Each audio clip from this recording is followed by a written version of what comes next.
مشہور نعت ہے، نعمتیں بانٹتا جس سمت وہ ذیشان گیا، نعمتیں بانٹتا جس سمت وہ ذیشان گیا، ساتھ ہی منشی رحمت کا قلمدان گیا۔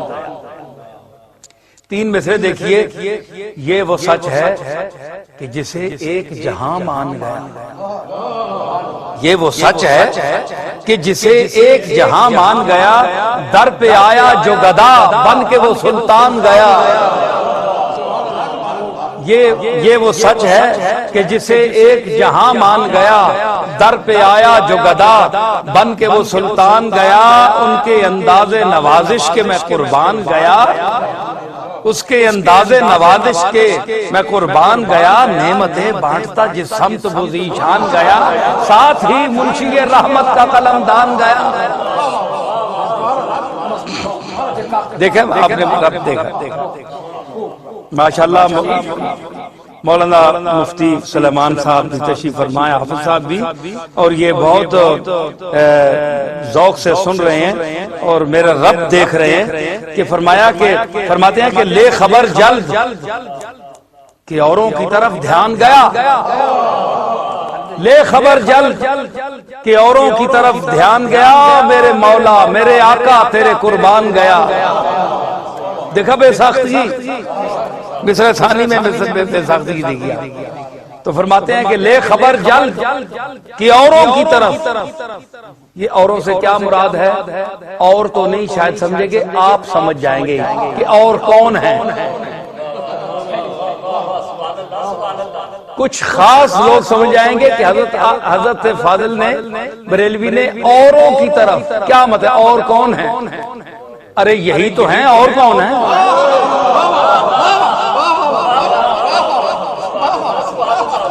اوروں کی طرف دھیان گیا، بھائی لوگ پوچھتے ہیں اور کون ہے، ارے یہی تو ہیں، اور کون ہے؟ اب تو آپ اوروں کو سمجھ گئے نا۔ لے خبر جلد کہ اوروں کی طرف دھیان گیا، عرض کیا کہ تجھ سے جو پھیر کے منہ، یہ احمد رضا کا ماحول ہے، تجھ سے جو پھیر کے منہ جانب قرآن گیا، تجھ سے جو پھیر کے منہ جانب قرآن گیا، سرخرو ہو کے نہ دنیا سے وہ انسان گیا۔ تجھ سے جو پھیر کے منہ جانب قرآن گیا، سرخرو ہو کے نہ دنیا سے وہ انسان گیا۔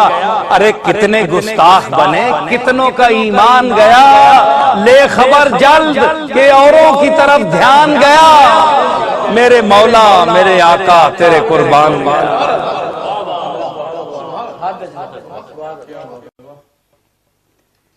فرماتے ہیں کہ اور تم پر میرے مولا کی عنایت نہ سہی، اور تم پر میرے مولا کی، شعر بڑا مشہور ہے، اس کو سنیے، میری تضمین بھی سنیے۔ اور تم پر میرے مولا کی عنایت نہ سہی، نجدیو کلمہ پڑھانے کا بھی احسان گیا۔ اور تم پر میرے مولا کی عنایت نہ سہی۔ میں نے عرض کیا، تین مصرے میرے دیکھیے کہ احترام نبوی، بہت توجہ چاہتا ہوں، دوبارہ التماس سے توجہ، احترام نبوی داخل عادت نہ سہی، احترام نبوی داخل عادت نہ سہی، شیر مادر میں اصیلوں کی نجابت نہ سہی،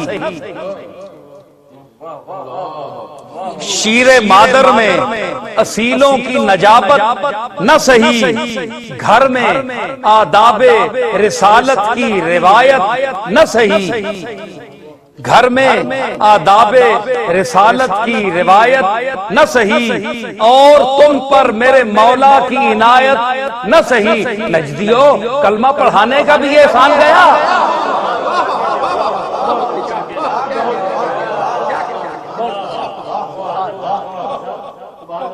جی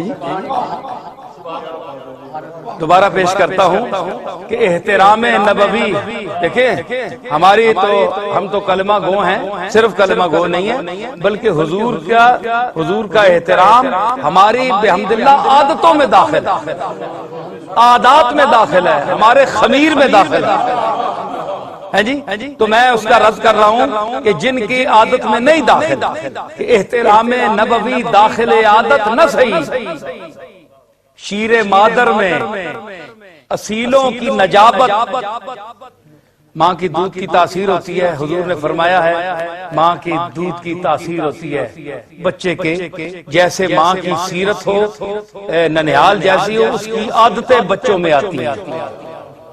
اس لیے ماں اگر اعلیٰ ہو اور ماں کی نجابت اصلی ہو اور ان کے ننھیال کی عادات اونچی ہو تو پھر اس کے بچوں کی بھی وہ دودھ کی تاثیر، وہی نجابت چھلکتی ہے۔ دیکھیے حسن و حسین کی تاثیر جو شان ہے دودھ کی، فاطمہ کے دودھ کی تاثیر جو ہے، پھر اگر فاطمہ ماں ہو، فاطمہ جیسی ماں ہو تو بچے پھر حسن و حسین آتے ہیں۔ تو صرف انسان ہونا کوئی بات نہیں ہے، جس کے خون میں نجابت ہو، اصلیت ہو۔ تو میں نے عرض کی کہ شیر مادر میں اصیلوں کی نجابت نہ صحیح، اصیل لوگوں کی نجابت نہ صحیح، جو اعلیٰ ظرف، اعلیٰ معیار، اعلیٰ اخلاق، اعلیٰ عقائد کے لوگ ہوتے ہیں، ان کی جو اصیل پن ہے، ان کی جو نجابت ہے، ان کی جو بزرگی ہے، ان کا جو شرف ہے، اس کی تاثیرات تم میں اگر فطرتاً منتقل نہیں ہوئی تو نہ صحیح۔ شیر مادر میں اصیلوں کی نجابت نہ صحیح، گھر میں آداب رسالت کی روایت نہ صحیح۔ ہمارے گھر میں تو بحمداللہ حضور کے آداب کے روایات بھی ہیں۔ کیا ہیں؟ ہمارے چھوٹے بچے، ہماری مائیں، ہماری بہنیں جب اذان سنتی ہیں تو آپ کا اسم پاک آتا ہے تو آپ چومتی ہیں۔ فرض نہیں ہے لیکن کوئی شخص چومتا ہے، ہماری مائیں بہنیں چومتی ہیں، بچے تک بھی چومتے ہیں، احترام کرتے ہیں۔ ہمارے گھر میں تو یہ روایتیں ہیں، روایت ہے نا، روایت ہے، اور بہت سی روایتیں، قباحتیں آپ کے گھر میں ہوتی ہیں۔ تو اگر یہ ہاتھ چومنے کی سید عالم کے نام اس میں گرامی سن کر تو یہ روایت کوئی بری تو نہیں ہے تو اور بہت سی ہے، مطلب حضور کا نام اس میں گرامی آ جائے تو پھر میلاد شریف کا وقت آ جائے تو ہم کھڑے ہو کر سلام پیش کرتے ہیں حضور کی بارگاہ میں۔ یہ بھی ہماری روایت ہے جی، یہ روایت ہی نہیں ہے، یہ ایسی روایت ہے جو ماد درایت ہے، جو ماد درایت ہے، اس کے ساتھ عقل بھی ہے، اس کے ساتھ نقل بھی ہے، اور اس کے ساتھ پھر کوئی شکل بھی ہے۔ یہ آداب بجا لانے والے کی شکل بھی ہونی چاہیے۔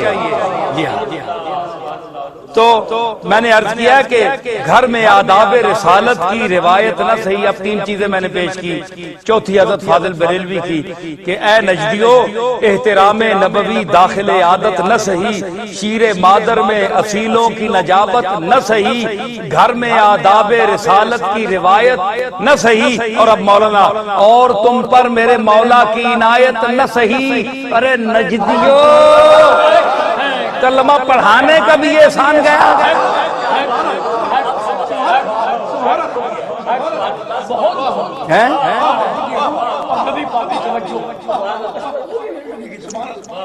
اور تم پر میرے مولا کی عنایت نہ صحیح، نجدیو کلمہ پڑھانے کا بھی احسان گیا۔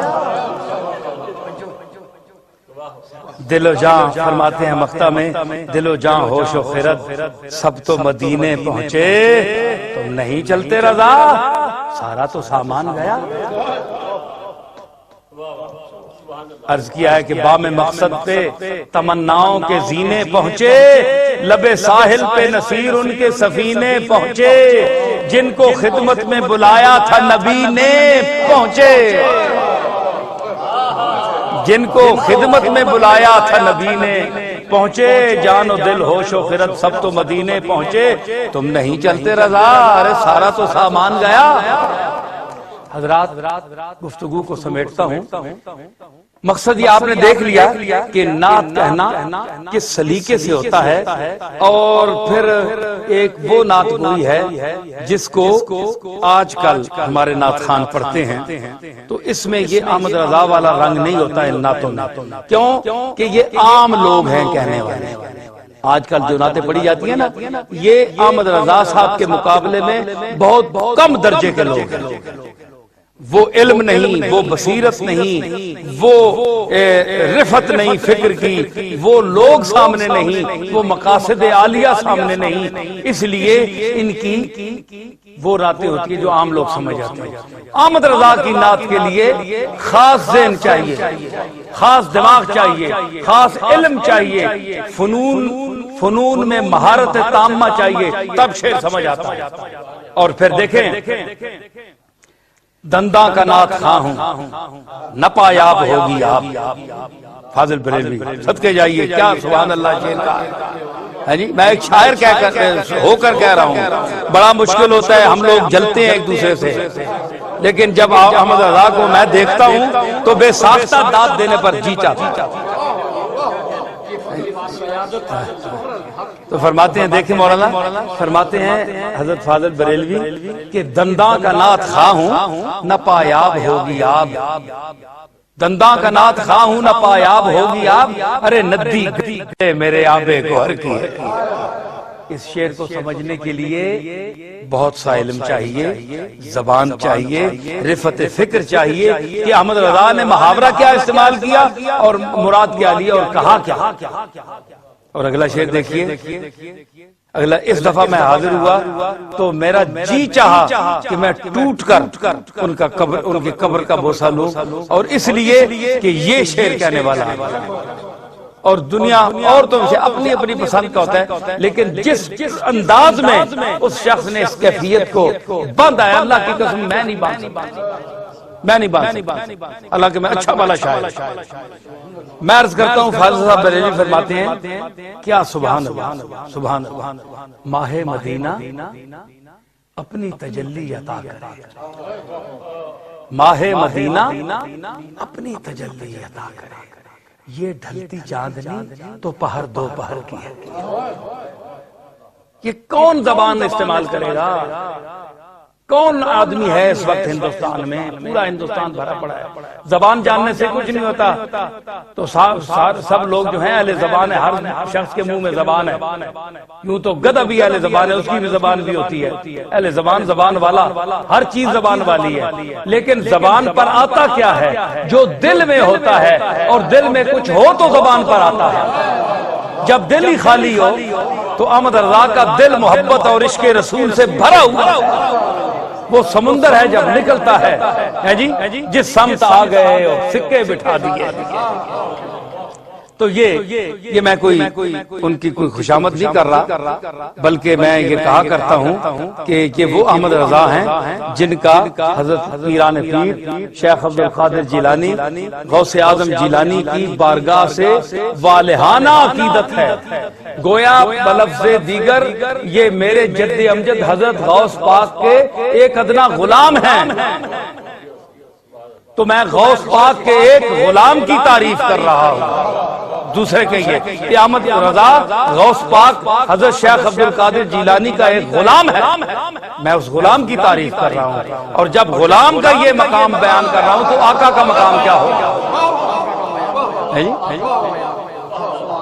تو یہ نعت جو ہے، اس کو جو اسلوب دیا وہ ان لوگوں نے دیا۔ اگر یہ نعت کے میدان میں یہ لوگ قدم نہ رکھتے تو نعت کا ڈگر بھٹکتا رہتا، یہ عام لوگوں کے ہاتھ سے لگ جاتا، کوئی جس کی مرضی ہے کوئی یوں کہہ دیتا۔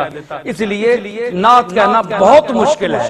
احمد رضا خان جیسا آدمی ہو جو نعت کے آداب کو سمجھتا ہے، اتنا بھی حضور کو نہ بڑھائے کہ اللہ کی الوہیت میں داخل کر دے، اور اتنا بھی نہ گھٹائے کہ آپ کو ہمارے عام لوگوں کے ساتھ ملا دے، وہ بھی کفر ہے اور یہ بھی کفر ہے، زیادہ بڑھانا بھی کفر ہے اور گھٹانا بھی کفر ہے۔ اس لیے تلوار پر چلنا ہے نعت کہنا، حمد کہنا آسان ہے، اللہ کو جو کچھ کہیں وہ اس کا اہل ہے، جو کچھ بھی کہیں۔ ہے جی، لیکن حضور کے متعلق اللہ کے بعد کہنا پڑتا ہے، ایک حد تک کہنا پڑتا ہے، اس کے علاوہ جب حد کو آپ تجاوز کریں گے تو وہ کیا ہوگا؟ شرک ہو جائے گا، اور اگر آپ کو گھٹائیں گے تو گستاخی ہوگی، اور حضور کا گستاخ دائرہ اسلام سے خارج، حضور کی توہین کرنے والا دائرہ اسلام سے خارج۔